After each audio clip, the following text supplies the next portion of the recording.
Bismillahirrahmanirrahim. Assalamualaikum warahmatullahi wabarakatuh. Perkenalkan, saya Farid Fahrul Rozi, NIM 2018 0430 094, mata kuliah Keuangan Internasional, Prodi Ekonomi, Fakultas Ekonomi dan Bisnis, Universitas Muhammadiyah Yogyakarta. Di sini saya akan menjelaskan materi tentang kurs valuta asing. Kurs valuta asing merupakan rasio antara suatu mata uang dengan mata uang lainnya. Artinya, menunjukkan perbandingan nilai antara dua mata uang yang berbeda. Atau bisa diartikan, kurs menunjukkan perbandingan antara nilai mata uang negara yang berbeda jika diperjualbelikan. Selanjutnya ada perhitungan kurs. Contoh perhitungan kurs, misal kurs USD dengan IDR 13.000. 1 dolar Amerika sebanding dengan 13.000 rupiah, atau 1 dolar Amerika dapat ditukar dengan 13.000 rupiah, atau 1 dolar Amerika dapat dibeli dengan 13.000 rupiah. Kurs yang berlaku pada pasar spot disebut kurs spot atau spot rate. Kurs memiliki dua nilai, yaitu kurs beli dan kurs jual. Kurs jual dan kurs beli selalu dilihat dari pihak bank, dealer, dan pedagang mata uang asing. Selanjutnya, spread kurs valuta asing. Spread bisa disebut sebagai selisih antara harga jual dan beli yang merupakan komponen dari biaya transaksi. Selisih kurs ini keuntungan bagi pihak bank dan dealer yang diperoleh dari setiap transaksi mata uang asing. Ini adalah kaidah mendasar perdagangan. Apa saja diperdagangkan, pedagang akan selalu membeli pada harga yang lebih rendah dan kemudian menjualnya dengan harga yang lebih tinggi.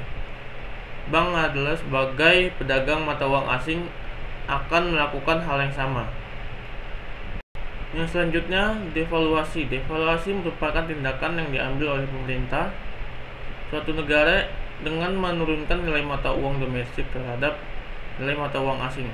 Tujuannya, kebijakan devaluasi ini dalam jangka pendek bertujuan untuk mendorong ekspor dan membatasi impor, sehingga dapat mendorong penggunaan produksi dalam negeri.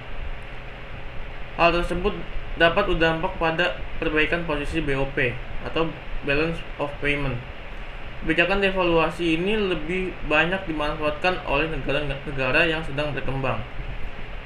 Bagi negara yang ingin menerapkan kebijakan devaluasi ini harus mendapatkan izin dari IMF.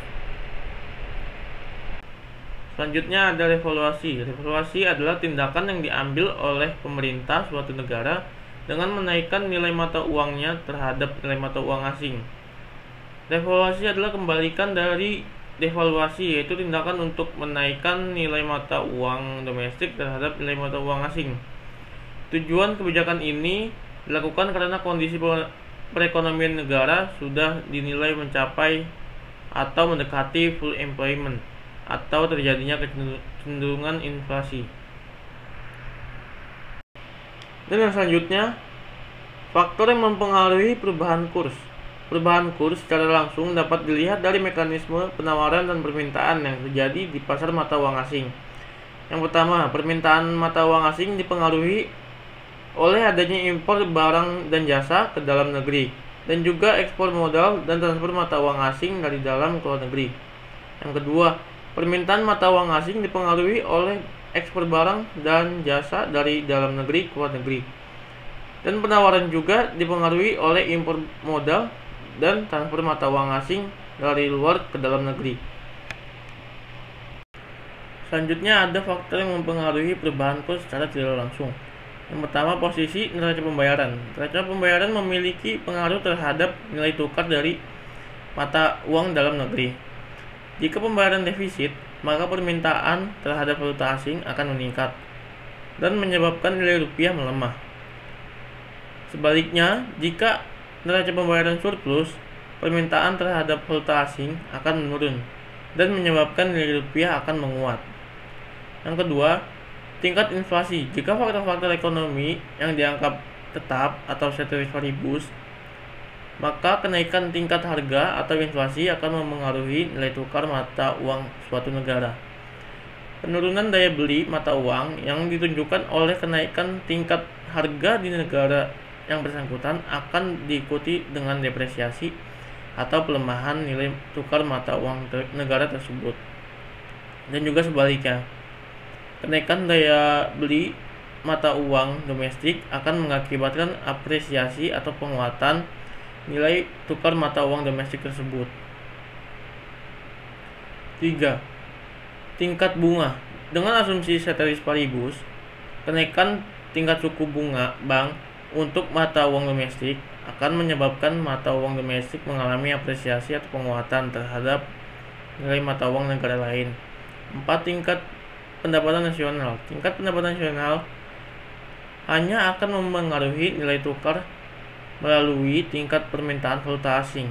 Kenaikan pendapatan nasional yang diiringi dengan meningkatnya kegiatan transaksi ekonomi melalui kenaikan impor akan meningkatkan permintaan terhadap valuta asing, sehingga menyebabkan nilai mata uang domestik akan depresiasi. 5. Kebijakan moneter. Kebijakan pemerintah untuk memengaruhi kegiatan ekonomi dapat memengaruhi pergerakan kurs. Ketika kebijakan bank sentral bersifat ekspansif dengan menambah jumlah uang beredar, maka akan mendorong kenaikan harga-harga atau inflasi. 6. Ekspektasi dan spekulasi. Untuk sistem nilai tukar yang diserahkan pada mekanisme pasar secara bebas, secara rupiah dan sebagian besar mata uang negara-negara di dunia dapat perubahan nilai tukar rupiah juga disebabkan oleh faktor-faktor non-ekonomi. Permintaan terhadap valuta asing disebabkan oleh adanya pemikiran bahwa di mana yang akan datang nilai tukar suatu negara akan naik atau turun, sehingga masyarakat akan membeli atau menjual terhadap mata uang atau valuta asing. Baik, mungkin itu saja yang bisa saya sampaikan. Terima kasih atas perhatiannya. Wabillahi taufiq wal hidayah. Wassalamualaikum warahmatullahi wabarakatuh.